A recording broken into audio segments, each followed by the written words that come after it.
Good morning, class 9th. I am Analam from the Millennium School, South City, Lucknow.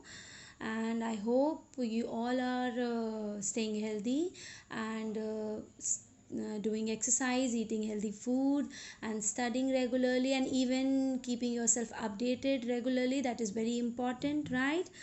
So let's start our session for today. But before starting, let's have a quick recap of the topics that we have learned in the previous session. The topics that we have learned is the movement of substance in and out of the cell, and this can happen only with the help of two process. One is diffusion, another one is osmosis. Both the process comes under the passive processes.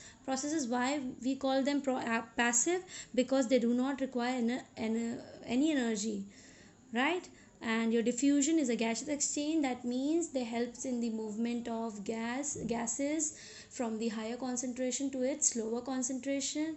In osmosis, it's a water exchange. That means they helps in the movement of water from its higher concentration to its lower concentration through semi-permeable membrane, or we can say plasma membrane, right? Then we have studied about the behavior of cell with different solution. The first one was hypotonic solution. In this, the water concentration inside the cell was less, and inside the solution was more, so water will move inside the cell. In hypotonic solution, we have more water concentration in the solution and less more water sorry in hypotonic solution we have more water concentration in the cell and less in the solution, so water will move out of the cell. Then in isotonic solution, uh, uh, no changes will occur. That means the concentration inside the solution and inside the cell will remain the same. Then we have discussed about the structure of plasma membrane, that it is made up of lipids and proteins, and they have a bilipid layer. That means they have two lipid layers in their structure, and they can be seen only through electron microscope. Functions of plasma membrane: that it is protective in nature, it helps in the movement in and out of the cell, even it helps in the process of endocytosis. Your endocytosis is an active process. That means it requires energy, right? Then we have discussed about the cell wall. That cell wall is only present in plant cell. It is rigid covering outside the plasma membrane. Non-living, they are rigid, they are fully permeable, and they are composed of cellulose. Function of cell wall is they provide structural strength to the plant, prevent busting of the cell in hypotonic solution. You can easily differentiate between plasma membrane and cell wall. Like your plasma membrane is living, but your cell wall is non-living. Your plasma membrane is flexible and semi-permeable, but your cell wall is rigid and fully permeable. Your plasma membrane is made up of lipids and protein, but your cell wall is made up of cellulose. And the most basic difference is that they are present. Your plasma membrane is present in both plant and animal cell, but your cell wall is present only in plant cell, right? Now moving ahead, today we will discuss about nucleus and cytoplasm. Let's talk about nucleus first. Let us now see what is a nucleus. So when we see at a microscopic image of a cell, we saw that inside every cell there was a relatively dark spot, right? So this spherical or oval structure near center of a cell is known as nucleus. Second, it is present in both plant and animal cells. And third, it is also called control center of a cell. Control center, a big name, right? And why do we call nucleus a control center of a cell? Because it controls many activity of the cell that we will discuss later. Let us now talk about eukaryotic cell and prokaryotic cell.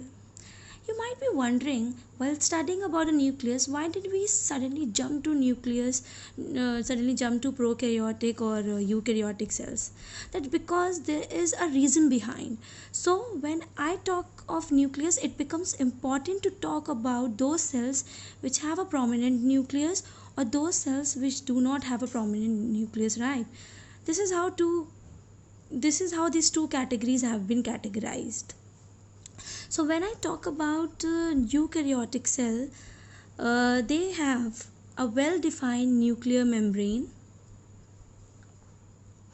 Like for example, out of the cell you have cell membrane. Similarly, out of the nucleus you have a nuclear membrane, whereas in prokaryotic cell you do not have defined nuclear membrane. So that means in eukaryotic cell you have a specific nuclear region where nucleus is located, but in prokaryotic you do not have a specific nuclear region because there is no defined nuclear membrane. So the content of the nucleus is scattered here and there, right? And so that is why we are discussing these two categories of cells, because they have been categorized based on nuclear membrane. Second, they have a distinct nucleus, eukaryotic cell, and in prokaryotic cell they do not have distinct nucleus. As I said before, that everything is scattered here and there, so they do not have distinct nucleus. Second, the region bounded nuclear membrane contain DNA and protein. Here undefined region with nucleic acid is termed as nucleoid. So because here the region is like a scattered region, so whichever the region have more nucleic acid, we call that region nucleoid. So that means that in prokaryotic cells we have nothing called nucleus, we have nothing called nuclear membrane, and it states that we have something called as nucleoid. So the nucleoid in any region where we have more nucleic acid is known as nucleoid, right? And fourth, in eukaryotic cells the cell organelles are present, but in prokaryotic cell many cell organelles are absent. Right now we have not spoken about any of the cell organelles, but in general we can say that in eukaryotic cell organelles, many cell organelles are, or we can say all the cell organelles are present, but in prokaryotic many cell organelles are absent. Examples here, we can take a simple example, like you know about the plant cell, animal cell. Here the example is most plants and animal cells, and here the best example is bacteria and blue green algae. As you can see here, the structure of bacterial cell, and in this we have three layers. Like first there is capsule, second cell wall, third plasma membrane, and here you can see a region with nucleic acid, packed nucleic acid. We don't have nucleus, we don't have nuclear membrane, nothing, but we have a region of nucleic acid which is known as nucleoid. Very important. And this green color thread like structure is known as flagellum, and the white color portion is cytoplasm. We have ribosomes in it. All the things are scattered here. This diagram is very important, children, please practice it. Right? So now let's talk about the structure of the nucleus in eukaryotes, or you can say. Why eukaryotes? Because only eukaryotes have well defined nucleus, right? So this is how a nucleus look like, and so let us see now. So now you understand why I spoke about eukaryotes and prokaryotes, because I would have not if I would have not talked about eukaryote and prokaryotes, you would have thought that it is how the nucleus structure is in all cell organelles. But that is not the case, because in prokaryotes you do not have a specific structure. So whenever we talk about nucleus structure, it means I'm talking about eukaryotes, right? So in eukaryotes we have nuclear membrane, double layer nuclear membrane, right? As you can see in black color, we have nuclear membrane. Then we have a center ball, orange center ball, that is nucleolus. Then we have a yellow color fluid present inside, that is nucleoplasm. We can see a pore like structure on the nuclear membrane and even the whole of the nucleus, that is nuclear pore, and the green color thread like structure, that is known as chromatin. So what kind of structure is it? Are you able to understand? It is a three-dimensional structure. It is like a ball. You imagine a ball, and let us suppose you cut a portion of a ball to see what is there inside the ball. So that's what we have done. It was a spherical. It was spherical in shape, the entire nucleus along with the nuclear membrane, and it was a spherical shape. So we have cut this portion just to see what is there inside, right? So the outer covering is the cell membrane, or you can say nuclear membrane. So the nucleus consists of nuclear membrane, nucleolus. Nucleolus is the factory of ribosome that synthesize ribosomes. Then we have nucleoplasm, a fluid like structure inside the nucleus. And then we have nuclear pores present on the nuclear membrane, and then we have a thread like structure, that is chromatin, that condense to form chromosome that helps in the cell division. Then, and this is the complete structure, 3D structure, a 3D diagram of the nucleus. So let's study the structure of nucleus in detail. The first one is nuclear membrane. It's a double layer covering of nucleus. Second is a nuclear pore. These are the pores on nuclear membrane which allow transfer of material to outside. Third is nucleoplasm, that is a fluid enclosed by nuclear membrane. Then comes nucleolus, that is a structure embedded in nucleoplasm, and there may be one or many number, even they synthesize ribosomes, right? Then we have chromatin. It is a thin thread like structure embedded in nucleoplasm. As you can see, a green structure, that is chromatin, that contain DNA, that is deoxyribonucleic acid, RNA, that is ribonucleic acid, and nuclear protein. Then we have chromosomes. Chromosomes are the rod-shaped structure, and it formed when the chromatin condenses together when the cell is about to divide. At the time of cell division, your chromatin condenses to form chromosomes. Then it is composed of DNA and nuclear protein. Inside chromosome we have DNA and protein. So these DNA, because of the presence of this DNA, nucleus becomes so much significant for the reproduction of cell and for the cell division.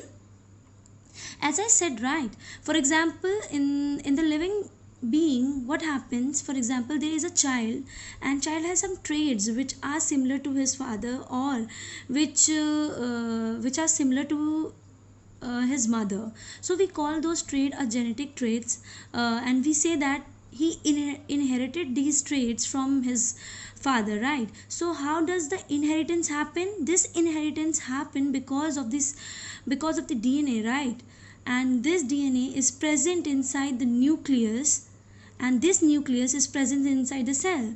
So that is why when we talk about the reproduction or cell division, the most crucial role is played by nucleus, right? Then it contains information for inheritance, like they have a small segments called your DNA has a small segments called genes that carry genetic information over one generation to another. So your chromosomes contain information for inheritance. So let us look at the significance of nucleus. I mean, what is the purpose of having a nucleus inside the cell? As I said, it's a control center of a cell. and as it controls many activity of the cell. So let us have a look at, at, at various function of nucleus, right? So the most important function is it helps in the movement of ribosomes. Ribosomes is the factory of protein, right? So it contain protein and RNA. So overall your nucleus helps in the movement of ribosomes through nuclear pore from nucleolus to cytoplasm. As I have said, as I have discussed, that your nucleolus is the factory of ribosome. It synthesizes ribosome. So when your ribosomes gets ready and get synthesized, so it start moving outside to the cytoplasm with the help of nuclear pores that are present on the nuclear membrane, right? So your nucleus helps in the movement of ribosomes through a nuclear pores from nucleolus to cytoplasm. Next, your nucleus also helps in the cellular reproduction. That means number one, first point is that your chromosomes contained in the nucleus play a very crucial role during cell division. Chromosomes become one of the most important member in nucleus which helps in cell division. As I mentioned in information of inheritance, that it contain DNA. So inside DNA we have a small segments. Those segments are known as genes. And genes, those genes, the word genetic has come up.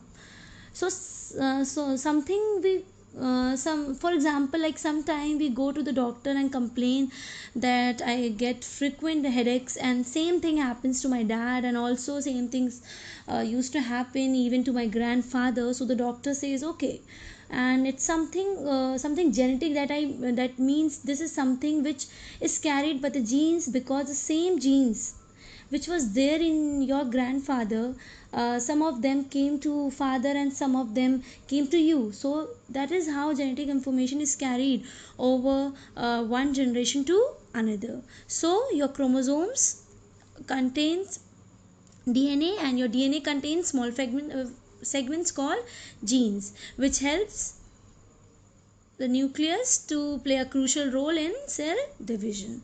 Second, we have genes small present inside the chromosome that decide the hereditary characters. As I have discussed before, that your genes carry genetic information, and also store genetic information and carried over to over one generation to another. So it's a hereditary characters, right? Please do not bother yourself that what exactly DNA is and what exactly is RNA. You'll study about the same in class 11 once again in detail. So at this stage, that means for class 9, all you need to know is you should be aware of the structure of the cell, you should be aware of the names of the different cell organelles, you should know the different functions of cell organelles, you should also have some idea about the structure of different cell organelles, and that is the purpose right now. Okay, so I hope everybody is clear on this so far.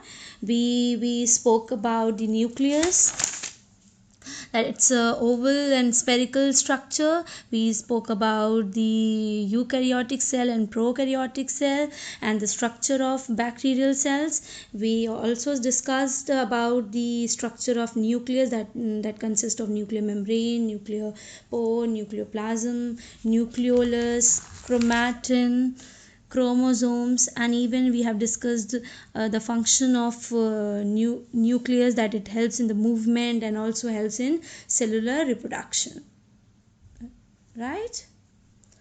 I hope this much is clear to you. So let's move to the next topic, that is cytoplasm. So as I mentioned before, what is cytoplasm? So you remember the example of the ball. So inside the ball, uh, like outside we have a plasma membrane, and inside the ball you have a fluid like structure, known as cytoplasm. And this is the fluid inside the cell enclosed by plasma membrane. And your cytoplasm is little viscous, almost 80% of water. Viscous means a little sticky. For example, if you take honey and touch it, what do you see? It stick to your finger, right? And whereas if you talk about water, it does not stick to your finger. So the viscosity of honey is much greater than the viscosity of water. That is why it is more sticky. So here your cytoplasm is also a little viscous, that not very much, but a little viscous. That means it has almost 80% of water. And your cytoplasm is also known as cytosol. And as you know, many cell organelles are embedded in cytoplasm, and they perform various functions for the survival of the cell. Now coming to the functions of the cytoplasm, your cytoplasm contains dissolved nutrients, which helps the cell to grow. Even they also dissolve some waste material to expel them out of the cell. Then they have organelles embedded in cytoplasm. Each performs specific function, and without which the cell cannot function as a whole. So your cytoplasm somewhere helps the organelles to get embedded inside it, and so that they can perform specific function for the survival of the cell, even for the survival of whole organism. Second last, it controls the shape of the cell to an extent, right? Your cytoplasm controls the shape of the cell and maintains the shape of the cell to some extent. I hope this much is clear to you all. So with this I conclude my session, and I would be explaining some cell organelles like endoplasmic reticulum, Golgi complex, lysosomes in my next session. So please children, go through the notes that I'm sending, and in case of any doubt, feel free to message or call. Thank you, and God bless you all.